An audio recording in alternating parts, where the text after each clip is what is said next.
Magandang hapon! Kumusta po? Narito po ulit ang update natin para sa lagay ng ating panahon. Ngayong hapon po ng May 20, 2025.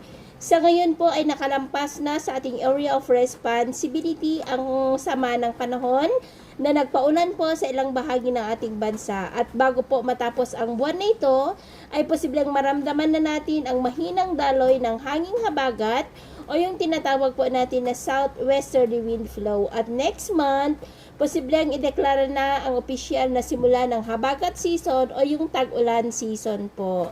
At ito naman ay pinapakita ng forecast model na atin pong ginagamit hanggang po sa susunod na 2 linggo. At samantala sa ngayon ay patuloy pa rin na easterlies ang dominanteng hangin na umiiral po ngayon sa malaking bahagi ng ating bansa. At mayroon pong intertropical convergence zone na nakakaapekto dyan po sa ilang bahagi ng Mindanao at Palawan.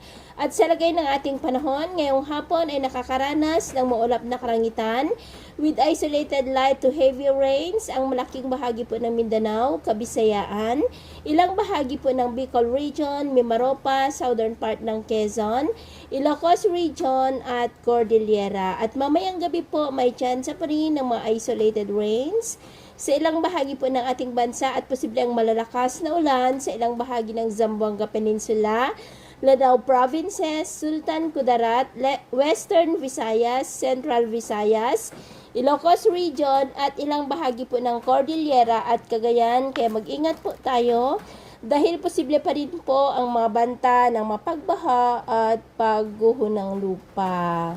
At sa atin naman pong mga baybayin, wala naman po tayong nakataas na namang gale warning signals, pero iba yung pag-ingat lamang po kung papalaot tayo para po mas makaiwas sa mga sakunang pangkaragatan. So, ito lang latest update natin sa araw na ito. At pumuli si James na nagsasabing sa kahit na pagsubok po na darating sa ating buhay, huwag po tayong mawawalan ng pag-asa. Thank you and God bless!